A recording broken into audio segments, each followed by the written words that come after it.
가상 7원이란 AD 33년 4월 초순 금요일 일기 화창한 어떤 봄날 예루살렘 성 밖으로 세 사람의 십자가의 죽음 행렬이 엄숙히 진행되고 있었습니다. 그 목적지는 히브리 말로 골고다요, 아람어로 된 말을 해석하면 해골이란 동산인데 여기까지 와서 각자가 메고 온 십자가에 이 세 사람을 달았습니다. 그 중에 중앙에 달리신 예수님께서 십자가상에서 하신 말씀을 가상 7원이라고 합니다.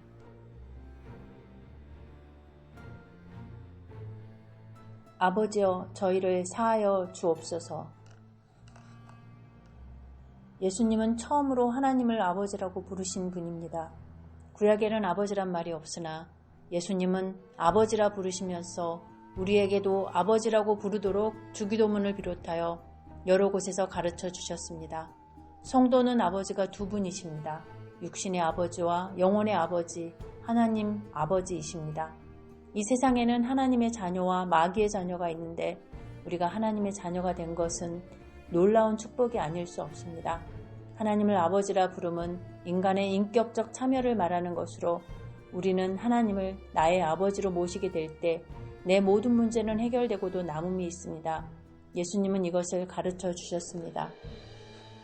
내가 진실로 내게 이르노니 오늘 내가 나와 함께 낙원에 있으리라. 우리는 양쪽에 달린 두 강도에 대하여 깊이 생각해 볼 필요가 있습니다. 예수님과 함께 양쪽의 십자가에 달리고서도 그 죄를 깨닫는 사람과 그렇지 못한 사람이 있습니다. 자신의 죄를 깨닫지 못하는 강도는 내가 그리스도가 아니냐 우리를 구원하라고 하였습니다. 이 고백이 진심이면 얼마나 다행이겠습니까? 그런데 본문에 보면 비방하였다고 했습니다. 객관적이요 비판적이요 야욕적인 말이었으니 얼마나 불행합니까? 현재도 십자가를 신앙적으로 주관적으로 영적으로 받아들이지 않으면 이 강도처럼 비방할 수밖에 없을 것입니다. 십자가의 도가 멸망하는 자들에게는 미련한 것이요 구원을 얻은 우리에게는 하나님의 능력이라고 했습니다.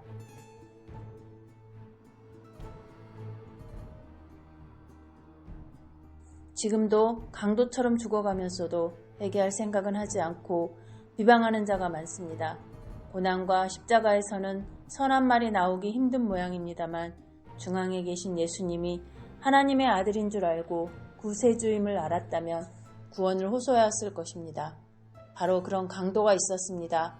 이 사람에게 예수님은 오늘 내가 나와 함께 낙원에 있으리라고 약속하십니다. 여자여 보소서 아들이니이다.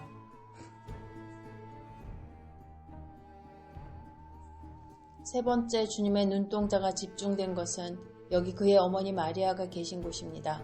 25절을 보면 예수님의 십자가 곁에는 그 모친과 이모와 클로바의 아내 마리아와 막달라 마리아 등 네 여인이 울고 있었습니다. 이때 예수님을 울고 있는 어머니를 바라보면서 여자여 보소서 아들이니이다 하시고 요한에게 보라 내 어머니다 라고 하면서 부탁하였습니다. 마리아는 예수님 때문에 고난을 겪은 여인입니다.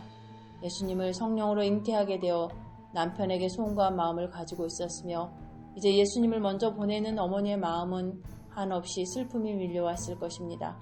예수님은 바로 그 어머니를 요한에게 부탁하고 있습니다. 엘리 엘리 라마 사막다니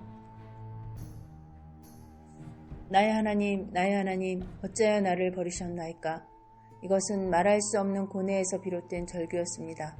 죄 없는 자가 정죄를 당하고 허물 없는 자가 박해를 받으며 은혜 베푸는 자가 잔인하게 죽어가는 일이 역사상 처음 있었던 것은 아닙니다. 인간의 죄를 홀로 지시고 하나님께 버림을 당하시는 순간 주님으로서는 매우 심각한 새 시간이었습니다. 이때부터 주님은 세상에 대하여는 더 할 말씀이 없고 성경에 응하기 위한 말씀을 하실 뿐이었습니다.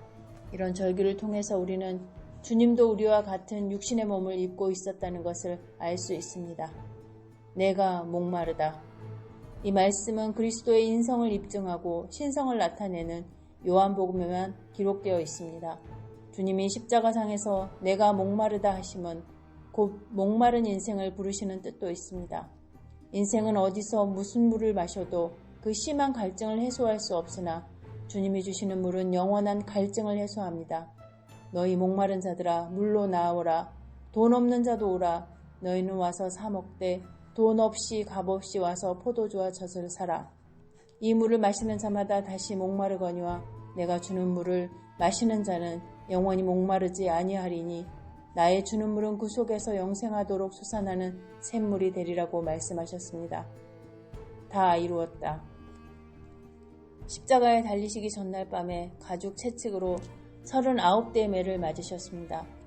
가죽 채찍 끝에는 5갈래의 가지가 있고 그 가지마다 낚시와 같은 쇠고리가 달려 있어서 가죽 채찍이 살에 닿을 때마다 살갗이 찢어지고 피가 터져 엉겨 붙었습니다. 또한 가시관을 쓰신 머리와 대못에 박힌 양손과 양발에서도 피가 흘러내리고 있었습니다. 주님은 무지한 군병의 창에 옆구리를 찔리셔서 물과 피를 다 쏟으셨습니다. 주님의 옷은 군병들이 제비 뽑아서 나누어 가졌고 벗기운 채로 주님은 십자가에 높이 매달려 계셨습니다. 이분이 바로 하나님의 아들이십니다. 이분이 바로 우리의 죄를 담당하시고 우리의 죄를 사하시기 위해서 죄도 없으시면서 가장 죄 많은 자처럼 십자가에 높이 달리신 것입니다. 그가 하실 일을 이제 다 이루신 것입니다. 내 영혼을 아버지 손에 부탁하나이다. 예수님은 아버지란 말씀을 즐겨 사용하였으니 산상설교 가운데 17번, 6월절 다락방에서 45번, 요한복음 17장에서 6번이나 나옵니다. 그리고 예수님은 세상에서 마지막 말씀을 아버지로 끝맺으셨습니다. 아버지란 명칭은 용기를 북돋아주고 자신을 갖게 하는 이름입니다. 왜 그렇습니까? 아들은 아무리 값진 것이라 해도 아버지의 손에 맡기고 부탁할 수가 있습니다. 그래서 예수님은 육체로부터 분리되려는 찰나에 있는 그의 영혼을 아버지 손에 부탁하셨습니다.